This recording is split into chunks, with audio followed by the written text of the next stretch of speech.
তবু তোকে ছাড়া হবে না লড়াই, নয় বন্ধু সাথী বন্ধু সব বন্ধি গেছে ভিতরে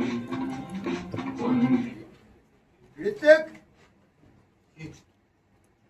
এগুলো কি? কাগজ। হ্যাঁ, কাগজ তো দেখতেই পাচ্ছি, কিন্তু এগুলো কি? ওগুলো তো আমার দরকারের কাগজ, এগুলো এই ফাইলে থাকার কথা। তোমার কাছে কি করছো? তাই জন্য তুই কি করবি? তুই বল এগুলো তুই কি করতে নিয়েছিস? কি কাজে লাগবে তোর?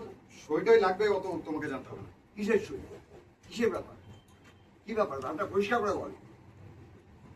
যেটা তুমি এতদিন আটকাতে চাইছিলে, এই এলাকাটা এবার পাল্টাবে, বুঝলে? এখানকার মানুষগুলো একটু ভালোভাবে বাঁচে। মানে জানতে চাস? না, ওই একটু জাস্ট আপডেট কর। দেখ, ভাষা পাল্টালেও মানেটা পাল্টায় না। তোর হয়তো মনে নেই ঋত্বিক, তখন আর যেখানে তোদের এই মলটা হয়েছে, এক সময় ওখানে আমাদের কারখানাটা ছিল। কারখানাটা হঠাৎ লক আউট হলো। আমরা সরকারের কাছে গেলাম ট্রেড ইউনিয়নের তরফ থেকে। সরকার অধিগ্রহণ করবেন ঠিকও করেছিলেন, কিছু মানুষের জমির পাট্টা অবধি পেয়েছিলাম পর্যন্ত। তারপর দিন বদলালো 2011। নতুন সরকার সে অধিগ্রহণ তো করলোই না, উল্টে জমিটা তুলে দিল প্রমোটারের। আর এখন সেখানে মল হয়েছে। এমন ভাবে বলছো মনে হচ্ছে কতই না খারাপ কিছু হয়েছে। ওই বন্ধ পড়ে থাকা কারখানাটার জায়গায় একটা ঝাঁ চকচকে মল তৈরি হয়েছে, যেটা নাই করে হলেও 50-60 জনের তো রোজগার দেয়।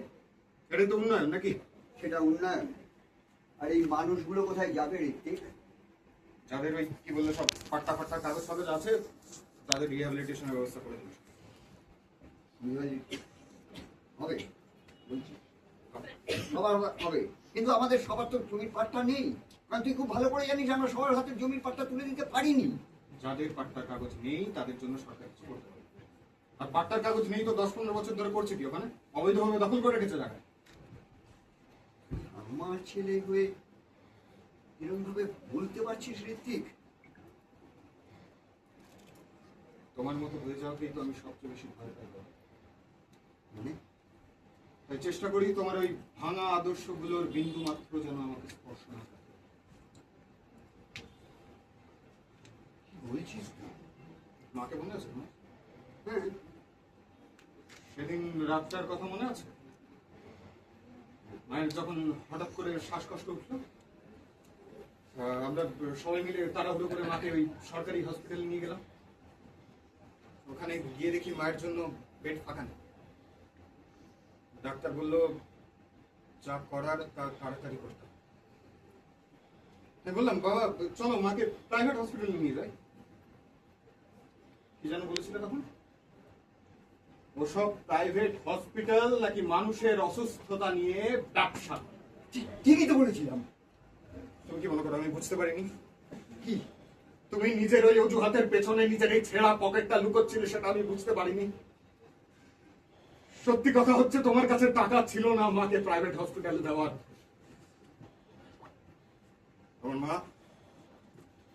আমার মা বিনা চিকিৎসায় মারা গেল।